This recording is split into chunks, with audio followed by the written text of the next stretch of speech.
En fait, on va parler dans cette conférence un petit peu des agilistes insoupçonnés. Et au lieu des agilistes insoupçonnés, je me suis dit que ça serait une bonne manière de remonter le temps, du coup, d'où le nom de la conférence, Back to the Agile, de remonter le temps pour aller vraiment aux racines de l'agilité. Dans le sens où très souvent, quand on discute avec des gens sur le qu'est-ce que c'est que l'agilité, on parle parfois de 2001, la signature du manifeste agile, on parle parfois de 1960, Lean, Toyota. On peut aller beaucoup plus loin en fait, et c'est ce que je voulais vous montrer aujourd'hui.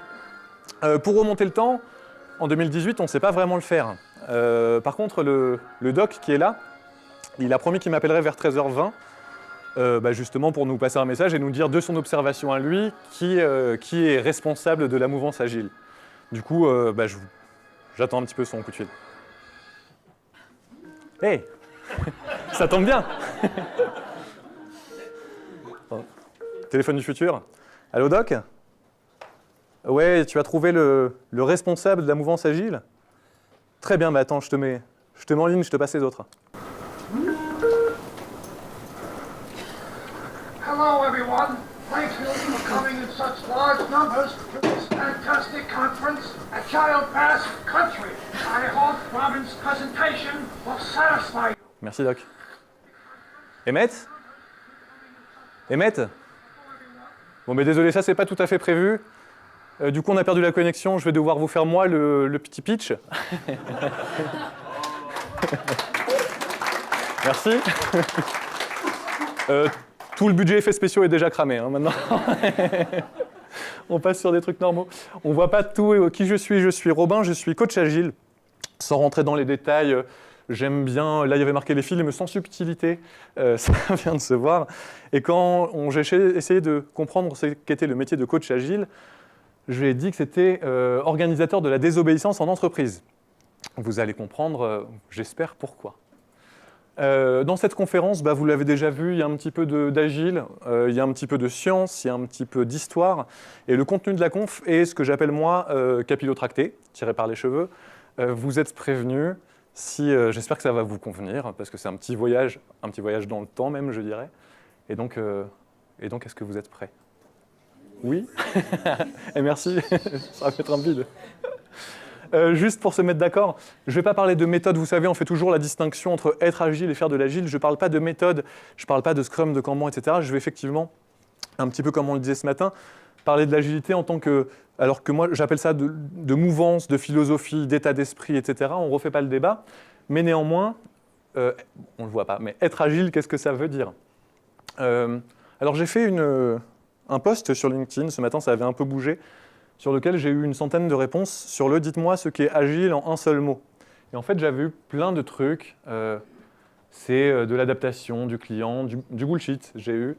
Équanimité, ça je vous laisserai demander à Frédéric Faure, qui est responsable, qu'est-ce que ça veut dire. Bref, j'ai eu plein de choses comme ça et j'ai essayé de les ranger en catégories, sans parler des valeurs agiles.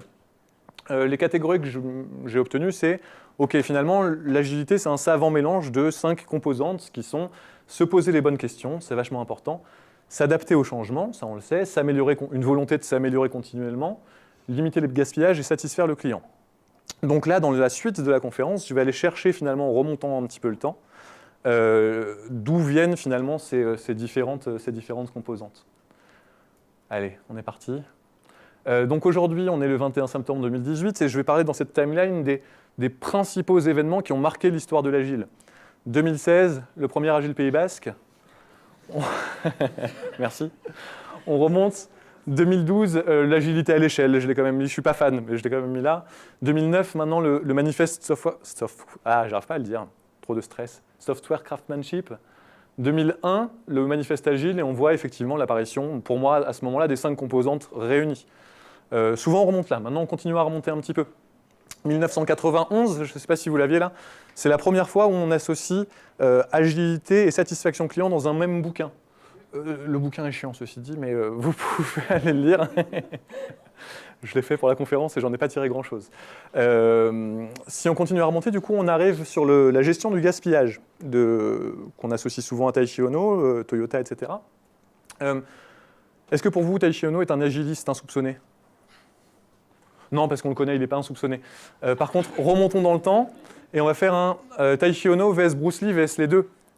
J'ai une conf qui s'appelle aussi le Agile Burger Quiz. Je vous mets quelques petits slides là-dessus. Du coup, vous connaissez le Burger Quiz, le si, si, oui, oui, oui, ou les deux. Madame, elle vit dans un pays imaginaire. Si, si, oui, oui, ou les deux. Non, il vit, c'était oui, oui. Bon, sur le même principe. Il cherche à limiter le gaspillage. Si, si, oui, oui. Enfin, Taishi Ohno, Bruce Lee ou les deux? Les deux, effectivement. On va le voir après. Il a une approche empirique. Bruce Lee, Taishi Ohno ou les deux? Les deux, c'est vrai. Il s'inspire ouvertement des travaux de Deming. Eh ben, bon, tu verras. Il évoque le Shuhari dans ses écrits. Les deux, à peu près. Il a créé son propre art martial. Non, c'est que Bruce Lee. Et c'est un agiliste, les deux. Voyons pourquoi. Bon, brièvement, Bruce Lee, on le sait peut-être pas, mais c'était un bad boy né aux États-Unis, retourné en Chine. Quand il commence à être petit racaille, à faire trop de raquettes, etc., ses parents le renvoient terminer ses études aux États-Unis. Pourquoi est-ce que je dis tout ça? C'est parce qu'assez rapidement, il a été initié aux arts martiaux et il a créé son propre art martial qui s'appelle le Jeet Kune Do. Vous allez comprendre pourquoi je dis ça. C'est parce qu'en fait, le Jeet Kune Do a été créé dans la fin des années 60, vers 1967-68, ça a été formalisé. Et quelques années avant, 1960, 59, 60, 61, on a eu la formalisation via Taishi Ohno des principes du Lean. Et du coup, concrètement, en fait, Bruce Lee s'est vachement inspiré des écrits de Taishi Ohno pour formaliser son art martial. Par exemple, Taishi Ohno disait le gaspillage étouffe, sauf la quantité minimum requise. Enfin bref, je ne vous fais pas la définition, elle est longue. Bruce Lee, lui, dit « débarrassez-vous du nombre indispensable ». Dans ce qu'il dit, c'était « voilà, je pars du corps, je dois aller intercepter quelque chose, je ne vais pas faire de fioriture comme il y a au Kung Fu, je vais du point A au point B par le chemin le plus direct ». Du coup, ça lui donne un petit côté de bad boy. Autre chose, je ne vais pas vous faire tous les trucs, mais sur les 5 composantes qui étaient s'améliorer, s'adapter, etc., dans son principe de vie, il a toujours eu des citations voilà, sur les petits pas, par exemple. Il ne faut pas passer trop de temps à faire quelque chose, il faut chaque jour avancer un petit peu, etc. Mais c'est extrêmement intéressant, et j'espère que vous le voyez là.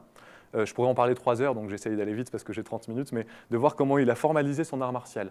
Autre chose, quand on disait qu'il s'était inspiré de Deming, ça c'est la roue que vous connaissez, PDCA, sur on va dire l'amélioration continue. Et ça, c'est les principes d'amélioration continue du Jeet Kune Do. Donc ça, c'est 1900. Allez, c'est même avant, ça c'est 1939-40 Deming. Et Bruce Lee, ça venait en 60, mais donc il s'était vraiment ouvertement inspiré. Allez, on continue à remonter le temps, si vous êtes d'accord, tout en parlant de Deming. Donc 1939, la route Deming. Alors ça va faire bondir normalement tout le monde dans la salle. Toyota, je l'ai mis ici parce que pour moi, c'est l'émergence des processus et finalement, nous, on construit des processus d'amélioration des processus et donc je trouvais que c'était intéressant d'en parler. On remonte encore avant les années 1900, 1859, Darwin. Je trouve que c'est ultra intéressant d'en parler. Vous savez, le côté s'adapter au changement. Ben, finalement, c'est un peu Darwin qui l'a posé, donc remontons encore dans le temps en 1859.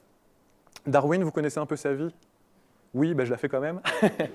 C'est le fils d'une fratrie de 6 enfants. Lui, c'est le 5e. Son père était médecin, il voulait qu'il soit médecin. Lui, il faisait tout sauf aller au cours. Il allait disséquer des grenouilles, faire plein de trucs et autres. Et donc son père n'était pas content du tout. Et un jour, on lui propose d'embarquer sur un bateau qui s'appelle le Beagle pour aller faire la cartographie de l'Amérique du Sud. Son père ne voulait pas le laisser partir, il arrive à le convaincre parce que finalement, comme il ne bossait pas, il coûtait beaucoup d'argent.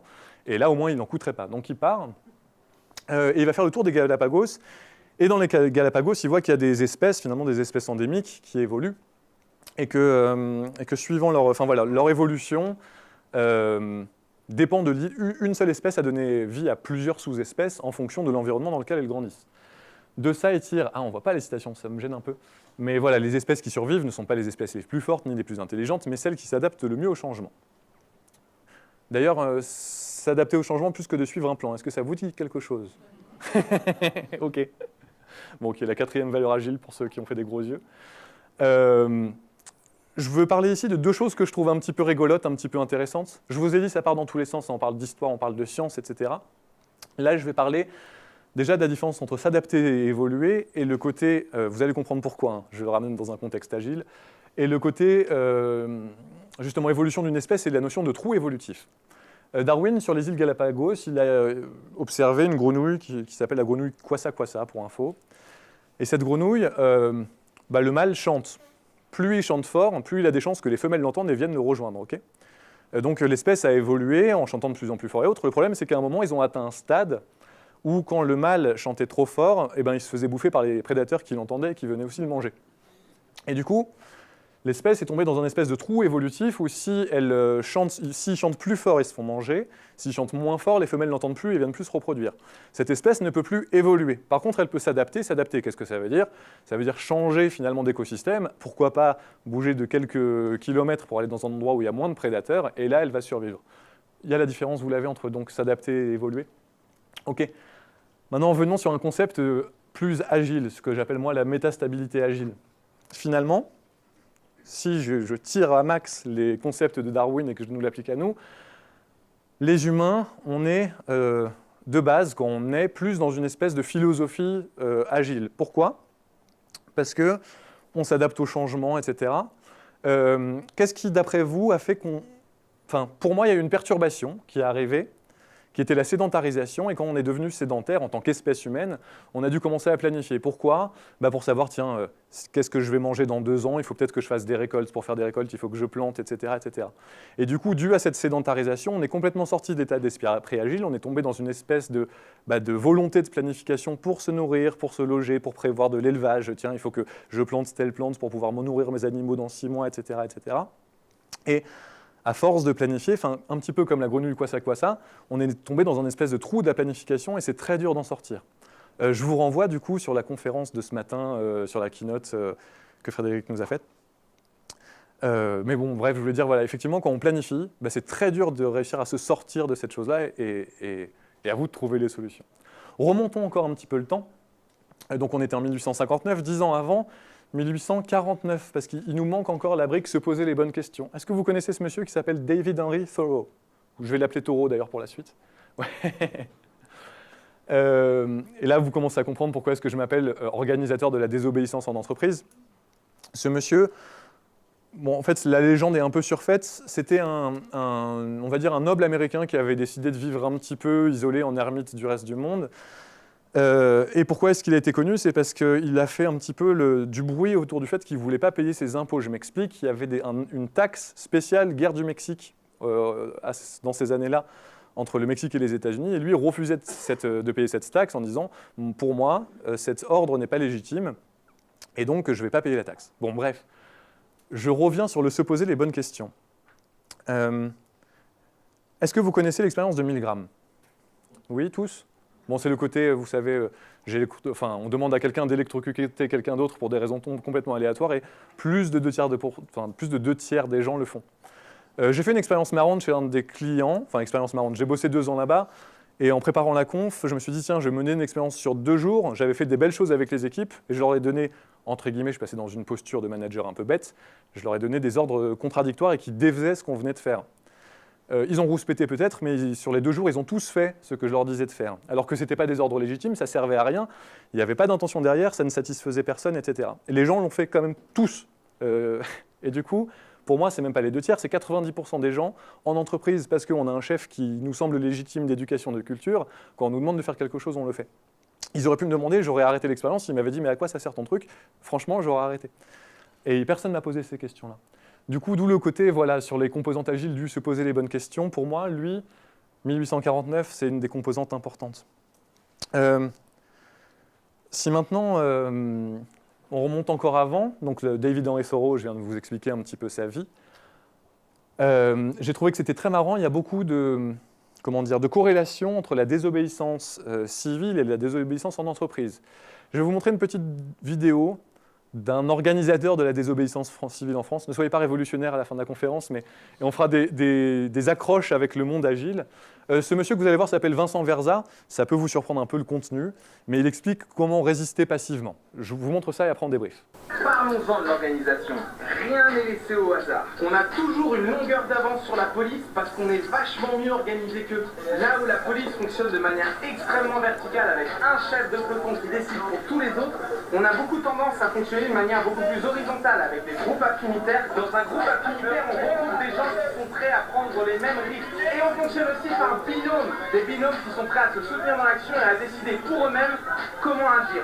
Chacun décide ce à quoi il est prêt. Bon, petite vidéo.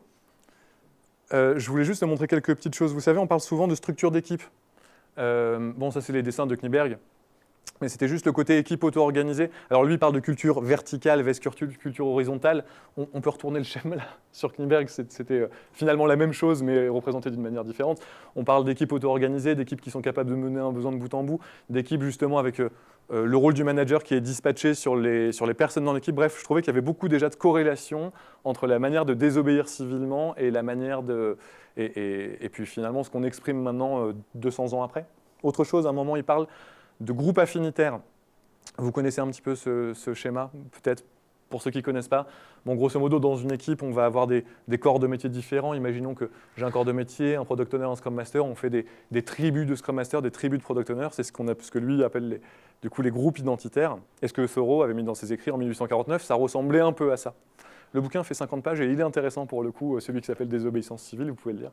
Dernière chose, il parle de et nous, on travaille toujours par binôme pour résister, on s'occupe l'un de l'autre. Je trouvais que c'était marrant. Alors effectivement, c'est capillotracté, je l'ai dit dès le début, mais le côté pair programming. Le pair programming, pour moi, est inventé par Thoreau en 1849. Bon, bref. Remontons un petit peu le temps. Thoreau, il y en a certains qui ont vu la vanne. Thoreau, il s'est inspiré, lui, de la Révolution française. C'est pas faux. Il s'est inspiré du coup de ce qu'avaient fait les Français quand il a résisté comme ça, en disant les Français, ils ont fait la Révolution, une résistance agressive. Moi, je vais désobéir, mais une désobéissance, c'est pas agressif, c'est une désobéissance passive. Petit aparté, d'ailleurs, Gandhi et autres se sont inspirés eux-mêmes de Thoreau. Et si on remonte encore, la Révolution française s'est inspirée de la conspiration des poudres, dont Guy Fawkes, en anglais, Guy, d'ailleurs, on dit Gill Fawkes. Et donc, les méthodes agiles viennent de Gill Fawkes. Et c'est pas Gilles, G-I-2-L-E-S. C'est les méthodes agiles, mais G-I-L, pensez-y. C'est monsieur, on en a perdu une ou deux. C'est pour moi ce monsieur-là en 1605, du coup, parce que depuis 1605, on a se poser les bonnes questions, s'adapter, s'améliorer, satisfaire le client. Et j'en ai une cinquième, je ne l'ai plus. Mais c'est depuis 1605 qu'on remonte. D'ailleurs, comment s'appelle la dame à ta gauche, Rachel? Tu connais son prénom? Non, mais Rachel, tu es plutôt d'accord avec ce que je viens de dire ou pas? Totalement d'accord. Ok, du coup, je voulais juste vous parler rapidement, une petite trentaine de minutes, de Bruce Lee, Charles Darwin, Thoreau et Gill Fawkes, qui sont pour moi des agilistes insoupçonnés, mais qui étaient vraiment ancrés dans la mouvance agile. Encore deux slides. Vous connaissez Kondratiev? Je trouvais ça assez marrant. Vous savez, c'est en fonction de l'écosystème mondial, l'évolution finalement des process industriels ou des méthodologies de travail. Et du coup, si on suit un petit peu ce que lui avait posé, je ne sais plus, mais au début du siècle, en 2030, l'agilité devrait évoluer. Il dit que là, la prochaine brique, c'est le télétravail. Ça, c'est juste une ouverture pour terminer la conférence. Et enfin, on vient de faire un petit voyage dans le temps, c'est presque terminé. Est-ce que vous pensez qu'on a réellement voyagé dans le temps? Oui, en fait, on a réellement voyagé dans le temps. Depuis le début, regardez, j'ai un petit journal dans ma poche qui est daté du 22 décembre. Et d'ailleurs, j'ai marqué sur ce journal « Miracle lors de l'Agile Pays Basque, Rachel Jolin-Dubois était d'accord. »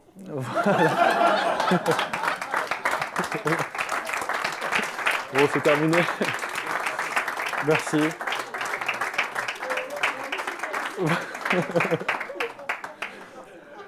Voilà, bon, c'était un petit voyage, j'espère que ça vous a plu. Si vous avez des questions, n'hésitez pas. En vrai, c'est plus plein d'informations comme ça. C'est terminé, j'espère que ça vous a plu. Merci.